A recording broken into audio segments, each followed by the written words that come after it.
사랑받는 자라는 말씀으로 하나님 말씀 함께 나누기를 소망합니다.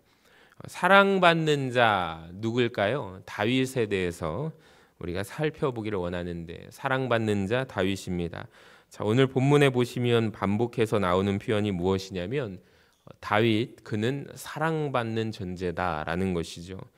먼저 18장 1절을 보세요. 다윗이 사울에게 말하기를 마침에 요나단의 마음이 다윗의 마음과 하나가 되어 요나단이 그를 자기 생명같이 사랑합니다. 다윗은 요나단에게 사랑받는 사람입니다. 왜 사랑받을까요? 제가 볼 때 다윗과 요나단은 영이 통하는 자입니다. 할렐루야.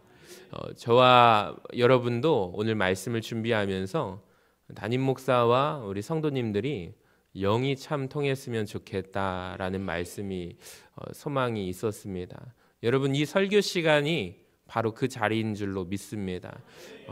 우리가 하나님 말씀을 통해서 받을 때 제가 말씀을 묵상하며 설교를 준비하는데 우리 여러분도 같이 영이 통하기 때문에 살아계신 하나님을 말씀을 통해서 경험하는 시간이 되어지기를 원하고, 오늘 이 시간이 하나님 앞에 귀하게 부르짖음으로 응답하며 소통하는 귀한 은혜의 시간이 되기를 소망합니다. 3절을 보니까 요나단은 다윗을 자기 생명같이 사랑했대요. 그리고 더불어 언약을 맺었으며, 그러니까 왕자 요나단이 다윗을 사랑해요. 또 다윗이 사랑받는 장면이 16절에 우리가 읽지는 않았지만 온 이스라엘과 유다가 누구를 사랑해요? 다윗을 사랑하였다. 자, 20절도 보세요. 사울의 딸 누가? 미갈이 다윗을 사랑했답니다. 22절도 보시면 모든 신하도 다윗을 사랑합니다. 자, 28절에 같이 한번 읽어봅시다. 시작. 여호와께서 다윗과 함께 계심을 사울이 보고 알았고 사울의 딸 미갈도 그를 사랑하므로. 그러니까 오늘 계속해서 나오는 표현이 뭘까요? 다윗은 사람들에게 사랑받고 있다라는 것입니다. 앞으로 성경을 계속해서 우리가 묵상하고 읽어볼 텐데 다윗은 정말 사랑받는 자입니다. 사무엘하 23장을 보면 심지어 다윗이 무슨 이야기를 할까요, 여러분? 15절을 보세요. 다윗이 소원하여 이르되 베들레헴 성문 곁 우물물을 누가 나에게 마시게 할까 할 때 누가 나서죠? 새 용사가 나서게 됩니다. 나가서 베들레헴 성문 곁 우물물을 길어 가지고 올 정도로 다윗의 새 용사가 다윗을 사랑합니다. 부하들이 다윗을 그렇게 사랑하기 때문에 목숨 바쳐 충성하여 다녀오는 것이죠.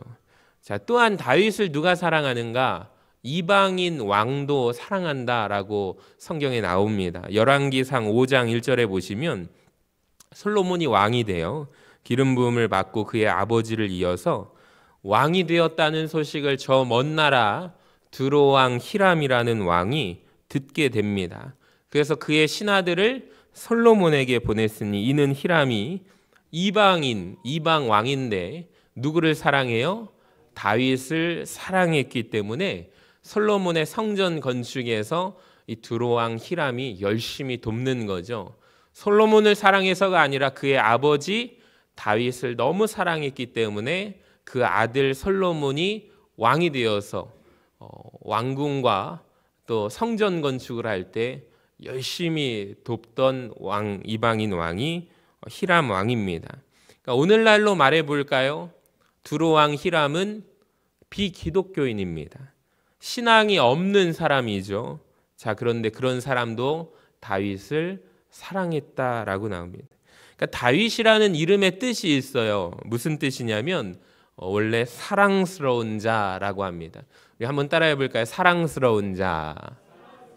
예, 영어로 데이비드, 다윗이라고 말하는데 원래 뜻이 사랑스러운 자라고 합니다. 그러니까 다윗은 이름 그대로 사랑받습니다. 여러분, 우리는 사실 이런 말씀 표현에 잘 은혜받지 않아요. 잘 도전받지 않습니다. 그러니까 우리는 항상 다윗이라는 사람이 하나님 앞에서 특별하게 사랑받았다는 것을 주목합니다. 그런데 여러분, 오늘 본문을 통해서 우리가 주목해야 될 것이 있어요. 다윗이 하나님과의 관계에서만 사랑받는 자가 아니었습니다.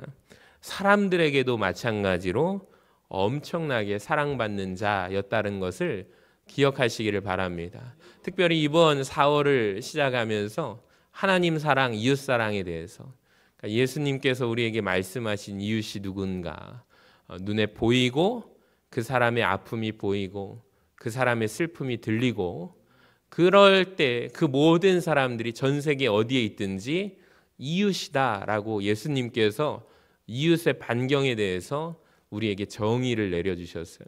그러니까 하나님을 사랑하는 자, 이웃을 사랑하는 자.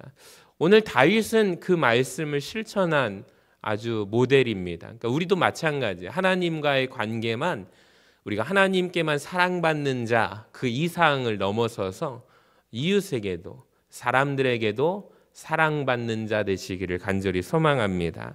자, 그렇다면 궁금합니다. 어떻게 해서 다윗은 사랑받는 자였을까요? 성경 어디에도 그의 외모가 출중해서, 사울 왕은, 초대 왕 사울은 외모가 출중했다고 나와 있죠. 일반 사람들의 보통의 어깨 하나가 더, 머리 하나가 더 있다고 하지 않습니까? 사울은 모델 같은 멋있는 사람입니다. 근데 성경에는 그 어디에도 다윗의 외모가 출중했더다, 사랑받았다, 외모로 인해서 사랑받았다는 말이 어디에도 없습니다. 얼굴이 잘생겨서 사랑받았다는 얘기가 없습니다. 미갈이 다윗을 사랑하죠. 그 사랑한 이유를 생각해 보니까 다윗이 궁중 악사였잖아요. 그러니까 악기를 잘 다뤄요. 아마도 미갈이 오가면서 자기 아버지 앞에서 연주하는 다윗 오빠를 바라보면서 그 다윗 오빠한테 마음이, 감정이 갔을 거라고 생각합니다. 미갈은 충분히 그럴 수가 있습니다. 근데 요나단이 다윗을 사랑한 이유는, 보통의 또 백성들이, 부하들이, 신하들이 다윗을 왜 그렇게 사랑했을까요? 제 말씀을 준비하면서 집중해서 읽어보았거든요.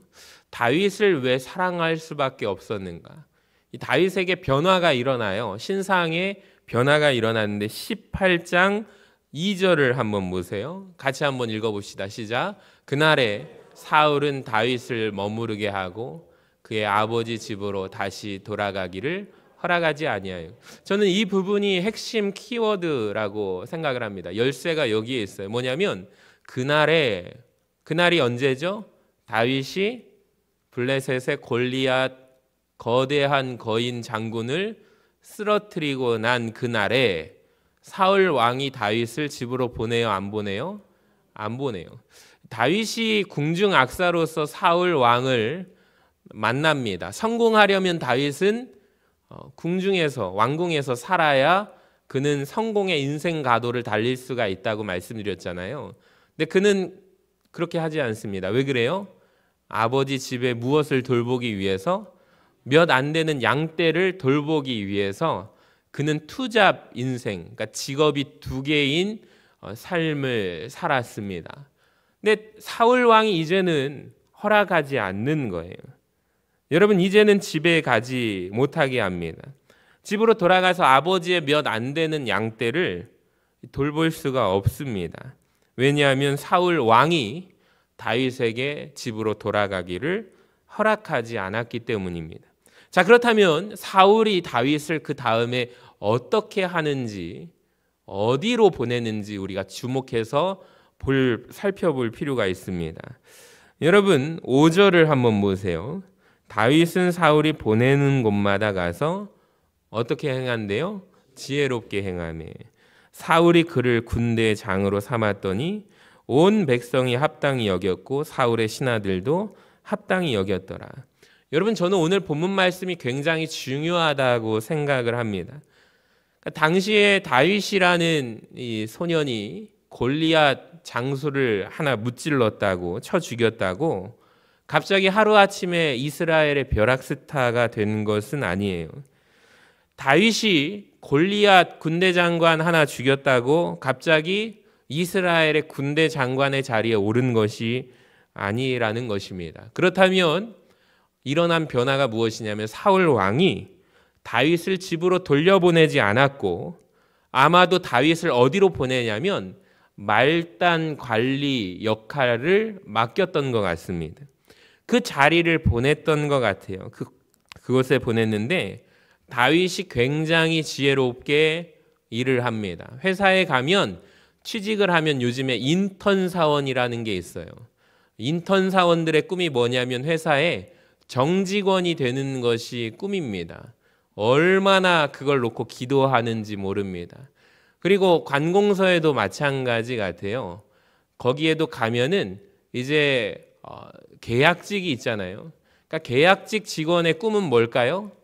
정규 직원이 되는 것이 꿈입니다. 얼마나 그걸 놓고 기도하는지 몰라요. 그러니까 다윗도 마찬가지입니다. 제일 말단의 위치에서 오늘날과 같이 한 걸음 한 계단 사울 왕이 보내서 테스트를 하는 것입니다. 보냈는데 다윗이 가는 곳곳마다 거기에서 어떠한 방식으로 일을 처리하냐면 굉장히 지혜롭게 일을 처리한다는 것입니다. 자, 그래서 사울 왕이 또 다른 보직으로 또 다른 자리로 위치로 포지션을 변경시킵니다. 거기에서도 다윗이 가는 곳마다 매우 지혜롭게 행동을 합니다. 그러니까 성경에 따르면 보내는 곳곳마다 절대로 여러분 한순간이 아니거든요. 보내는 곳마다. 가만히 보니까 다윗이 일 처리를 하는데 매우 지혜롭게 행동하는 거예요. 맡게 되는 보직마다 그가 하는 일이 매우 탁월한 거예요. 그러니까 그를 올리고 승진시켜서 나중에는 세상의 군대 장관까지 삼았는데 사람들이 질투하고 시기하는 것이 아니라 합당하게 여겼다고 합니다. 왜 그럴까요? 다윗이 너무 일을 잘하기 때문에. 그러니까 너무 중요한 말씀인 것 같아요. 단지 골리앗 하나 죽였다고 다윗이 사람들에게 사랑받은 존재가 된 것은 아닙니다. 그러니까 골리앗 한 명 죽여서 사울은 천천히요 다윗은 만만히로다. 이 칭송을 받은 것이 아니었습니다. 그러니까 성경은 분명하게 말합니다. 다윗이 맡은 일마다 지혜롭게 처신했기 때문에. 그러니까 맡겨진 일은 똑소리 나게 탁월하게 처리했기 때문에 그는 사람들에게 사랑받은 것입니다. 14절부터 16절도 한번 편견 없이 읽어보시기 바랍니다. 14절을 보세요. 다윗이 그의 모든 일을 지혜롭게 행하니라. 15절 사울은 다윗이 크게 지혜롭게 행함을 보고. 30절 같이 읽어봅시다. 시작. 블레셋 사람들의 방백들이 싸우러 나오면 그들이 나올 때마다 다윗이 사울의 모든 신하보다 더 지혜롭게 행하매 이에 그의 이름이 심히 귀하게 되니라. 아멘. 그러니까 절대로 다윗이 골리앗 한 명 쳐 죽여서 벼락스타가 되었다는 것을 아니었다는 것을 여러분 꼭 기억하시기를 바랍니다. 그러니까 그가 왜 사람들에게 사랑받는 존재가 되었을까요? 여러분 왜 신하들에게 다윗이 자기 부하들에게 백성들에게 인정받는 존재가 되었습니까? 그가 맡겨진 일들을 지혜롭게 행하였기 때문입니다. 그러니까 하나님께 사랑받는 존재만이 아니라 사람에게 사랑받는 존재였던 이유는 그는 맡겨진 일을 지혜롭게 행하기 때문입니다. 저는 오늘 말씀을 준비하면서 참 많이 감동을 받았어요. 그렇지, 우리가 하나님 앞에서 주님의 일을 지혜롭게 해야지. 정말 그렇습니다. 세상의 일은 잘 감당하시던 분들이 그렇다고 교회의 일을 똑같이 지혜롭게 감당하는가? 그건 아닌 것 같아요. 그러니까 세상에서 일하시는 분들이 잘 일하시고 무슨 대표를 맡으시고 무슨 직을 맡으셔서 감투를 소위 쓰신 분들이 교회의 일도 잘할 것이다 라는 생각은 저에게 큰 오산이었다는 것을 많이 깨닫게 되었습니다. 그러니까 교회 일은 누가 잘하는가 보니까 굉장히 지혜롭게 감당하는 분들이. 그러니까 교회 일은 또 다른 것 같아요. 세상의 일들과. 그래서 세상에서 일 잘한다고 이렇게 일을 맡겼다가 낭패를 본 적이 있습니다. 그런 적이 참 경험에서 되돌아보니까 많더라고요. 하나님의 일은 지혜롭게 해야 할 줄로 믿습니다. 그러니까 우리를 돌아보면 제가 질문을 한번 해볼게요. 여러분, 오늘날 우리 그리스도인들, 아까 전에 안수 집사님 기도 가운데 우리 그리스도인들 정말로 사랑받는 존재로 살아가고 있습니까? 그러니까 우리 그리스도인들이 이 시대 가운데 우리 사랑받는 존재입니까? 그러니까 대중매체라든지 요즘에 교회와 기독교인들을 다루는 영화라든지 드라마 소재들, 또 그 PD수첩이라든지 이런 다큐를 한번 보시기 바랍니다. 한편으로는 너무너무 속상하기도 합니다. 왜 그러냐면 대부분 부정적으로 그려내기 때문입니다. 요즘에 기독교인들의 모습이 이런 이미지래요. 이기적인 존재, 이중적인 존재, 위선적인 존재. 가끔 너무 속상하기도 합니다. 예전에 좀 이제는 시대적으로 한물 같지만 오징어 게임이라는 드라마를 아십니까? 우리 젊은 세대들은 모두가 다 보았는데 여기에 보니까 이 기독교인 3명이 나오는데요. 혹시 아세요? 못 보신 분들 한번 그래도 보시기 바랍니다. 하나같이 공통점이 있는데 비호감 캐릭터라고 합니다. 이 사람 아세요? 이분이 어떤 사람이냐면 이 게임을 하면서 하나님께 기도합니다. 근데 기도하는 내용이 하나님 저는 살게 해주시고 저 사람은 죽게 해주세요 라고 하나님 앞에 기도하는 어이없는 그 설정으로 이 사람이 실제적으로 그렇게 기도하는 내용이 나옵니다. 하나님 게임하면서 저 사람 죽게 해주세요. 그리고 또 한 사람이 나와요. 이 사람은 목사님 딸이거든요. 근데 이 아버지 목사님에게 성폭행 당한 것으로 그려지는 여인으로 나옵니다. 3번째 예수 믿으세요. 전혀 맞지 않는 상황에서 예수 믿으세요 전도하는 사람이 등장한다는 거예요. 그러니까 이쯤에서 보면은 충분히 감독의 의도를 알 것 같아요. 그러니까 기본적으로 이 반기독교 정서를 가지고 기독교인 3명의 캐릭터를 이렇게 부정적으로 담아냈습니다. 그렇게 본다면 우리가 지금 세상 사람들이 생각하고 있는 이미지 속에 예수 믿는 사람들을 이 시각으로 바라본다는 것입니다. 한국 교회를 신뢰하십니까?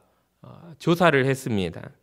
예전에 우리 기독교의 신뢰도가 많이 무너져서 떨어졌지만 그래도 32% 정도 되어 있습니다.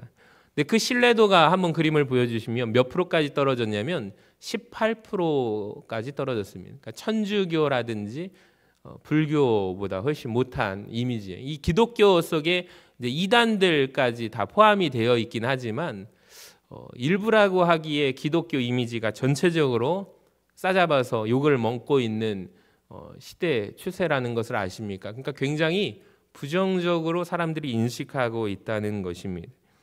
그러니까 물론 사람들이 무지함 때문에 언론들의 왜곡된 보도로 인하여 그럼에도 불구하고 많은 이들이 그런 묘사를 거부감 없이 받아들인다면 실제로 비기독교인들이 만난 그리스도인들은 어떤 사람인가? 절대로 사랑스럽지 않은 존재라는 것이죠. 그러니까 다윗과 같은 이 시대의 사랑스러운 자들이 많이 늘어났으면 좋겠다고 생각이 듭니다. 그러니까 만약에 세상 사람들과 거래를 맺는 사람들이 교회 다니는 분과 거래를 할 때 예전에는 신뢰도가 있었대요. 저 사람들은 뭔가 좀 다를 거야. 저 사람들은 속이지 않고 거짓말은커녕 순수한 사람들 거야. 그러니까 여러분을 그렇게 바라본다고 생각하면 여러분 어떻게 괜찮으세요? 솔직히 부담스럽죠. 우리를 그렇게 볼까 봐. 근데 사람들이 그런 기대치를 가지고 보았는데 기독교인들은 그렇지 않다는 것이죠. 그러니까 저는 오늘 본문을 보면서 굉장히 큰 은혜도 받아야 하지만 우리에게도 큰 충격을 받아야 한다고 생각합니다. 왜냐하면은 우린 여태까지 이런 핑계를 했어요. 거기는 일부야. 일부 잘못된 기독교야. 우린 아니야. 근데 여러분 생각해 보면 아닌 것 같아요. 그러니까 다윗은 하나님께 사랑을 많이 받은 존재인데 오늘 본문에 보니까 다윗은 사람들에게도 엄청나게 사랑받았대요. 왜 그랬을까요? 지혜로우니까. 그럼 왜 그렇게 우리가 사랑받지 못할까요? 왜 기독교인들이 사랑받지 못할까요? 이유는 하나입니다. 따라합시다. 지혜가 없어서. 여러분 그런 것 같아요. 지혜가 우리에게 부족하다라는 것이 느껴집니다. 그러니까 성경을 많이 읽고 아는데 기도를 많이 하고 금식도 하고 사실 봉사하고 헌신하고 제가 보니까 우리 교회 분들 성도님들 보면 대부분 다 착하세요. 안 착하신 분들이 하나도 없습니다. 할렐루야. 다 착하세요. 선하세요. 그런데 왜 그렇게 우리가 세상에 비춰지게 될까? 간단한 것 같아요. 지혜가 없어서. 자, 예수님이 뭐라고 하셨습니까? 같이 한번 읽어볼까요? 한번 보여주시면은 같이 읽어봅시다. 시작. 보라, 내가 너희를 보냄이 양을 이리 가운데로 보냄과 같도다. 그러므로 너희는 뱀같이 지혜롭고 비둘기같이 순결하라. 자, 예수님 뭐라고 하셨어요? 너희는 뱀처럼 지혜롭고 비둘기처럼 순결하라. 자, 그런데 우리는 어때요? 말씀을 묵상하면서 뱀처럼 간교하고 비둘기처럼 멍청해요. 그런 생각이 들었어요. 지혜로워야 하는데 너무 지혜가 없습니다. 그러니까 말씀 속에 길이 있다는 것을 알면서도 말씀을 다 놓쳐요. 말씀을 들으면서도 잊어버려요. 말씀을 지키고 말씀 받은 은혜를 빼앗기지 않아야 되는데 다 빼앗겨요. 다 기억 못해요. 말씀을 실천하기는커녕 받은 은혜를 다 나가는 즉시 쏟아버려요. 화를 내요. 갑자기 욱해요. 왜 그럴까요? 지혜가 없어서 그래요. 여러분, 다 말씀 속에 길이 있다고 믿는다면 우리는 그 말씀을 지켜서 놓치지 말아야 할 줄로 믿습니다. 그러니까 다윗이 사랑받는 이유는 지혜로워서예요. 맡은 일을 어떻게 해요? 지혜롭게 행해서. 만나는 사람들마다 지혜롭게 행해서. 그래서 그를 다 사랑해요. 믿지 않는 이방인 왕도 그를 사랑해요. 예전에 제가 그 부교역자를 공고를 냈어요. 전도사님 한 분이 연락을 와가지고 면접을 보기 전에 2시간 전에 전화로 취소를 했어요. 안 보겠다는 거예요. 그러니까 그 이유가 이제 얘기를 하다가 이분은 안 되겠구나라고 생각을 해서 제가 먼저 이렇게 거절을 하려고 했는데 그분이 먼저 거절을 하셨어요. 그러니까 얘기를 해보니까 사례비가 자기가 큰 교회에서 하는데 이 사례도 맞지도 않고 자기 사역이 너무 많다는 거예요. 그러니까 자기는 집중해서 어느 한 부서만 하기를 원하는데 서신교회랑 좀 안 맞는다고 얘기를 하셔서 제가 마음에 드는 생각에 그러면 당신이 원하시는 곳으로 교회로 찾아가셔야겠습니다. 속으로 생각하고 있는데 참 고맙게도 목사님 저 면접 안 가겠습니다. 그러니까 올 생각이 없었던 것 같아요. 참 너무 감사해서 제가 이력서 넣지 마세요, 빼세요라고 말을 안 해서 참 감사했는데 얼마 후에 연락이 왔어요. 자기가 그런 교회를 찾아갔는데 2달 만에 사임을 했다는 거예요. 나중에 얘기를 들어보니까 이 목사님 그분은 절대 뽑으면 안 돼. 이 목사님이 특별하니까 얘기를 해주는 거야. 그러니까 이게 사역을 할 때 목회자들도 여러분 목회자라고 해서 다 착하실 거라고 생각하면 안 돼요. 그러니까 끊임없이 분열과 갈등을 조장하는 분들이 있어요. 그러니까 이분이 그렇게 하고 우리 교회를 넣었던 것 같아요. 그래서 정말 사람이 없어서 뽑아야 하나라는 생각이 들 때도 있었지만 그때마다 드는 응답은 좀 기다려서 우리 성도님들이 기도하고 좋은 분을 모시자라는 생각이 듭니다. 근데 그런 분들의 특징이 뭐냐면 또 이동하고 또 몇 달 만에 또 사임하고 또 몇 달 만에 또 연락을 하고 그렇게 다 돌아다녀요. 보면은 가는 곳마다 열매가 없어요. 가는 곳마다 자기가 쟁취하고 투쟁하시려고 해요. 그러니까 목회자의 권위가 있기 때문에 성도들을 누르려고 하고 갈등을 만들어내는 거예요. 왜 그러냐면 내가 하고자 하는, 근데 우리가 같이 목회는 만들어가는 거잖아요. 전통이 있고 우리 교회가 가지고 있는 하나로 되는 우리 만들어가는 전 작품이라고 생각해요. 그래서 해마다 우리가 가지고 있는 비전과 목표와 사역들의 열매를 맺기 위해서 목회자도 노력해야 되지만 우리 성도님들도 함께 한 마음이 되 주어셔야 합니다. 그것이 저는 지혜로운 다윗과 같은 사역의 열매고 결과물인 줄로 믿습니다. 여러분 크게 아멘 하시기 바랍니다. 그러니까 우리 교회가 늘 날마다 다윗과 같이 우리 성도 한 사람 한 사람이 맡은 사명, 누군가는 2가지 사역을 맡을 수도 있고 누군가는 1가지 사역을 맡을 수도 있지만 하나님 앞에 기도하세요. 하나님 앞에 내가 맡은 사역이 더 여러 가지가 있다면 하나님 지혜롭게 감당할 힘을 주세요.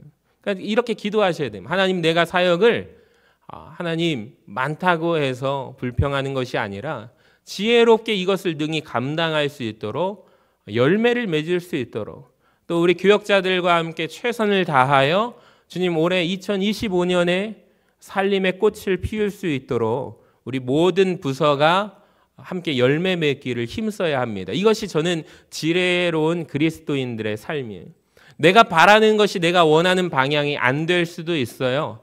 그렇다고 해서 막 들이받지 마세요. 분쟁하지 마세요. 조장하지 마세요. 평가하지 마세요. 교회 일은 그렇게 하면 안 됩니다. 한 마음이 되는 것, 예수님 안에서 나는 죽어지고 주님이 드러나기를 원한다면 여러분 예수님의 살림의 꽃이 피어질 줄로 믿습니다. 그 사람들이 바로 예수의 살림꾼들이죠. 그런 분들은 가는 곳곳마다 치유와 평화와 화평의 열매를 맺을 수가 있는 것입니다. 성령의 9가지 열매를 맺을 수가 있는 것입니다. 다윗과 같이 지혜로운 사람들에게 요나단과 같이 영이 통하는 사람들을 하나님께서 붙여주시는 거예요. 놀랍도록 어둡고 분쟁하고 불평하는 분들은 정말 신기해요. 누가 말하지도 않았는데 그런 사역자가 교회에 오면 그런 분들하고 끼리끼리 함께 연합돼서 교회를 분쟁을 만들어요. 교회를 반토막, 세토막 아니 완전히 공중분해되도록 만듭니다. 그때 드러나는 거예요. 여러분, 누가 기둥인가? 누가 교회를 떠받치고 있는 기둥인가? 누가 조용히 묵묵하게 자기 자리에서 불평하지 않고 기도하는 사람인가? 하나님 보실 때 우리는 눈으로 볼 때 다 좋을 때 좋아 보이잖아요. 아니라는 거죠. 그러니까 다윗처럼 지혜롭게 처신하기 위해서는 우리가 세상의 색깔을 다 빼야 됩니다. 우리가 성령 안에서 성령 충만함으로 말씀 속에 길이 있다는 것을 믿는다면 오늘도 우리는 기도하면서 주님, 내가 죽어지고 예수가 드러나게 하여 주시옵소서. 그러니까 다윗이 이것을 알았기 때문에 자기가 죽어지고 지혜롭게 하나님 앞에 기도하면서 하나님, 제가 어떻게 해야 할까요? 하나님, 제가 어떻게 처신해야 될까요? 다윗이 가는 곳마다 맞는 보직마다 하나님께서 함께 도와주시니 그가 다 형통하고 모두가 그를 사랑한다는 것이죠. 여러분, 우리 예수님도 마찬가지입니다. 말씀을 보여주시면 지혜와 키가 자라며 하나님과 사람 앞에 더욱 사랑스러워 가시더라. 정말 그래요. 지혜가 나왔어요. 왜 예수님께서 성장하시면서 사랑스러우셨을까요? 키가 자라서요? 아니요. 키가 자라는 것은 당연하죠.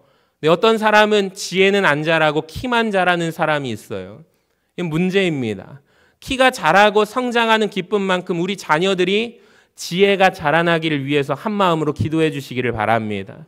요즘에 키 큰 학생들이 너무 많아요. 이제 잘 먹고 옛날하고는 많이 달라서 한국인의 평균 키가 많이 컸대요.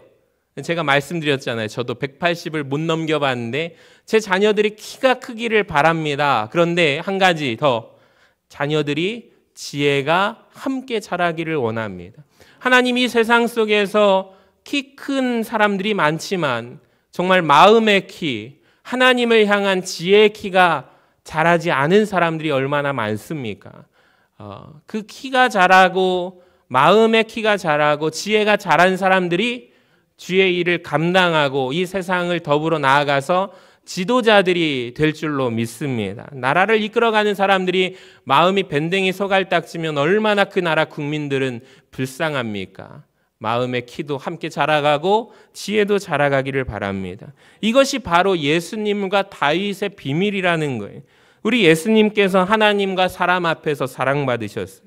그러니까 오늘날 이 시대 우리 기독교인들, 예수 믿는 크리스찬들 놓치고 있는 게 바로 이것입니다. 우리는 하나님께 사랑받아요. 근데 바라기는 사람들에게도 사랑받기를 원합니다. 여러분, 지혜를 구하시기를 바랍니다. 어떤 분하고 대화를 해보니까, 목사님, 저는요, 저를 미워하는 사람들이 있는 건 당연하다고 생각해요. 그래서 나하고 이렇게 대화를 해서 하고 싶은 말을 다 해. 상대방의 말을 듣진 않아요. 다 얘기를 쏟아붓고 관계가 끊어지면 하나님 알아서 해주시옵소서. 그런 분들이 은근히 있어요. 잘못된 거예요.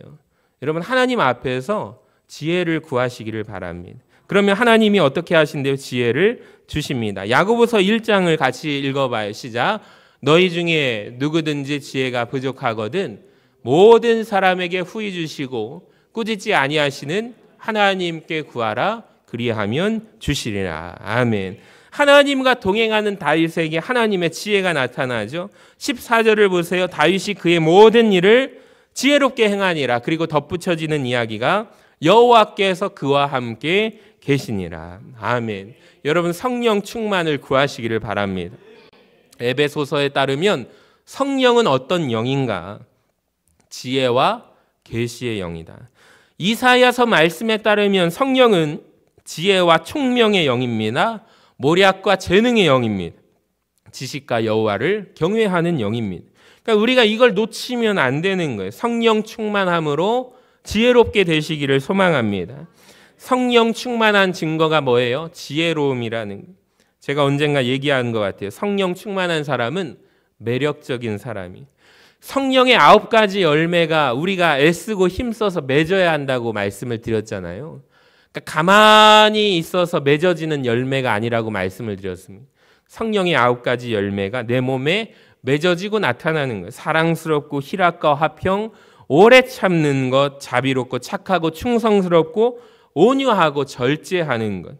그러니까 우리가 다윗처럼 지혜로워서 사랑받는 존재가 되기를 소망합니다. 마지막으로 한 사람을 소개하고 마치겠습니다. 쉽게 읽을 수 있는 책, 기독교 서적 중에 저는 참 하나님 말씀을 적용해서 살아냈던 그 청년 바보의사 책 2개가 있어요. 제가 언젠가 설교 때도 말씀드렸는데, 예수님의 나이처럼 33살의 나이 청년 의사 안수연 씨에 대해서 제가 말씀을 드렸는데, 책이 정말 읽어지기가 쉽습니다. 그래서 주변에서 기독교 서적을 권할 때 특히 중고등학생들에게 한번 읽어보라고 합니다. 읽고 되게 삶이 변화된 학생들이 많거든요. 이 33살의 한 청년이 죽었습니다. 근데 이 청년 장례식장에 몇 명이 왔는지 아세요? 무려 4,000명의 사람들이 찾아왔습니다. 놀라지도 않으시는 거 보니까 다 그만큼 손님 오시겠죠?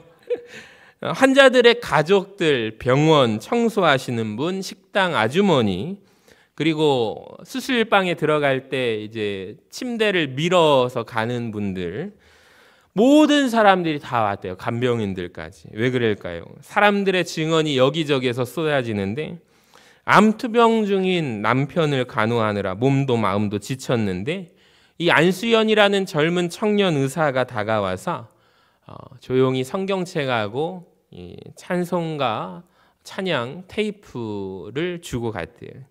그 다음에 나는 병원 매점 앞에서 오랫동안 구두 닦던 사람인데 내게 항상 허리를 굽혀서 인사하던 공손한 사람은 이 청년 의사가 처음이었다.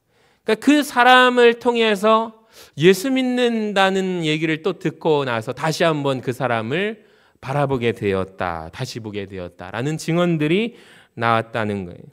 이 돈이 없는 조선족 어느 할아버지는 그 의사를 만나서 의사 선생님이 대신 검사비를 내주게 되고, 백혈병에 걸린 소녀의 집까지 찾아와서 생일을 축하해주고, 하반신을 못 쓰는 청년에게는 차를 직접 운전해서 콘서트장까지 안내하고 데려다 준 사람, 동행해 준 사람, 너무나 사랑스러운 사람, 그 청년 의사 안수연 씨를 모두가 잊지 못하고 삶의 그 한 조각에서 그 사람을 만났던 순간들을 모두가 한 명씩 간증하고 회고합니다.